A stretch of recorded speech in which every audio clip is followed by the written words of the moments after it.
زما ټول مسلمانانو ته بالخصوص هغه خلکو ته چې د چا استانی دي مشایخو ته چې خبره راشي نو په منبر باندې کینی د ټولو ناول قرباني به زور کوم او کدا چې د قربانۍ وخت راغی زه مګه وخت به کلی وخت راغلی دی د قربانۍ د حضور په ختم نبوت حمله شوې وه تا ترنګو شو زه هلته ما د فیض آباد په میدان باندې او تا ترنګو شو چې یاره جي دا د حضور د ختم نبوت دپاره میدان کې خلک ناست دي تا ورته وي اوسګار دي د دې زما رور ګواه دی تا ورته وي هغه اوسګار دي ما نه خو چا تپوس نه وکړي زه هلته لاړ شم که لاړ نه شم زه چې کلمه وایم زه به تا نه تپوس کوم په دې وجه باندې قدردانو یاد ساتئ دا هغه خلک دي چې د اسلام ته د ټولو نه لوی نقصان داسې خلکو ورسوه چې د هغې کار دا چې صرف راځه او ما له لاس کولوه صرف راځه زما پاستانې ته لنګر راوړه صرف راځه او دې ځای کې کښېنه د دې نه سوایي چې د اسلام دپاره درته مونږ ووایو نو الټه راولګې په خپله خواص هم دغه د کار نه دی نو بیا راولګې الټه مخالفت شروع کړي مونږ هېڅ هم نه دي ویلې مونږ هېڅ هم نه دي ویلې دا خو حالات په خپله باندې واضحه دي مونږ په خوله څه ویلي دي دا خو حالات واضحه دي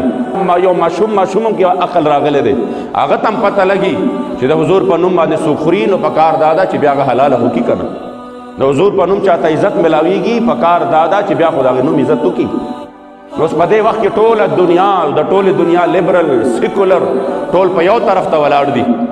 هغې ټول یو سر ته ولاړ دي او دی خو الحمدلله تنې تنها یوازې د حضور دا غلامان د هغې وړاندې ولاړ دي او دا هم نه ده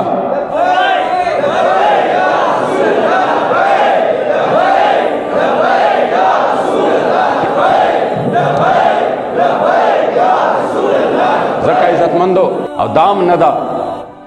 زموږ د مقصد یې بل څه دی مقصد یې یو دی د هغې باوجود قدردانو ډېر مې څه زړه غواړي ډېر مې زړه غواړي چې ووایم دلته کې او حق هم لرو چې ووایو او الحمدلله د هغې ویلو جرت هم لرو خو خبره عزتمندو صرف او صرف تاسو ته زه صرف یوه کومه او هغه دا کومه چې د خدای او رسول خاطر وکړئ ځانونه هوښیاران کړئ چې کومو خلکو په اسلام باندې حملې وکړې تر اوسه پورې 3 یا کاله وشو چا د اسلام مخې نیولي دي ته د هغې دپاره حلال کړې چرګې او زما دپاره پروګرام راغونډ کې هغه ویډیو په یو نوم باندې او په هغې کې صرف او صرف زمونږ په سرحد کې خیبر پښتونخوا کې یو شخصیت دی قسم درته خورم چې نن په هر ځای کې د عقیدې دا رڼا ده دا د هغه برکت دی او د هغه نوم دی حضور امام المدرسین استاد العلماء حضرت علامہ ابوالفضل محمد فضل سبحان صاحب القادری دامت برکاتهم و فیوزاتهم علینا هغه یو عام شرعي مسله بیان کی شرعي مسله او په هغه شرعي مسله کې چې هغه بالکل داسې مسله ده چې هغې نه څوک په یو صورت هم انکار نشي کولی نو الټه ترې راولګېږي او هغه شخصیت چې مونږ به اورېدل چې وی به دا زمونږ د ټولو د سر سورې دی مونږ به اورېدل چې وی به دا چې دی چې دا شخصیت نه وی نن به د عقیده نه وی خوره شوې ځکه چې هغه د ډېر سختو حالاتو مقابلې کړي دي هغه په یو شرعي مسله باندې صرف او د هغې وجه هم دا نه ده د هغې وجه دا ده چې هغه یو حقګو شخصیت دی هغه یو عالم دی اپویه دی د هغه ضمیر دا نه مني چې زه د زمانې د دې ظالمانو او د دې جابرانو د دې څو کما چمچګیري وکړمه بلکې د هغه ضمیر دا وایي چې څوک په تنې تنها قسم پرسی حالت کې د حضور د عزت او ناموس دپاره ولاړ دي زه د هغې خلکو په سر لاس کېدمه زه ووایم دا چې آو دا خلک چې دي یعنې زمونږ داسې هم نه دی زمونږ سرپرست اعلی دی یا زمونږ په تحریک کې زمونږ امیر دی یا زمونږ نائب دی نه صرف دومره ده چې هغه دا وایي چې آو دا خلک د حضور دپاره میدان کې دي دا خلک د ختم نبوت دپاره میدان کې دي دا د حضور د عزت او ناموس دپاره په میدان کې دي نو هغه هم لاړه هغه دومره لوی خدمات هغه دومره لوی هر څه هغه چېرته لاړل او چې خبره شي وي دوی په علماو پس خبرې کوي دوی مشایخو پس خبرې کوي د هغه نه لوی په مشایخو کې څوک الحمدلله شیخ نشته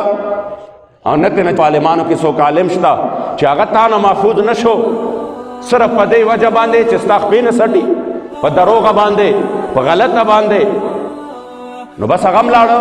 عزتمندو لږ هوښیار شئ انشاءالله تحریک په دې میدان کې که د چا ملګرتیا شته او که نشته تنې تنها دومره کولی شو چې په دې خپل وجود باندې مو اختیار شته دی انشاءالله همدا وجود به د خپل اخري قطرې پورې انشاءالله د حضور د عزت لپاره ولاړ در څو پورې پکې اخري ساه وي انشاءالله ولاړ وی او دا زه بیا وایم په دې مونږ مه یروئ چې مونږ لیسټونه جوړو مونږ دا کوو مونږ به ګرفتارۍ کوو مونږ به دا کوو که د دې نه مخکې څه وي هغه وکئ دا خو تاسو ازمول کړي دي دا خو الحمدلله مونږ هغې ته تیار یو د دې نه مخکې خبره هغه دا ده چې راشئ زمونږ سینې حاضرې کم از کم مرګ خو به د غیرت راشي د حضور په وړاندې به د سترګو لګېدو قابل خو جوړ شو چې آو مونږ ستا په نوم باندې غیرت کړی دی. دنیا خو اصل تک خوشته د وخت نه مخکې والله که مرګ راشي.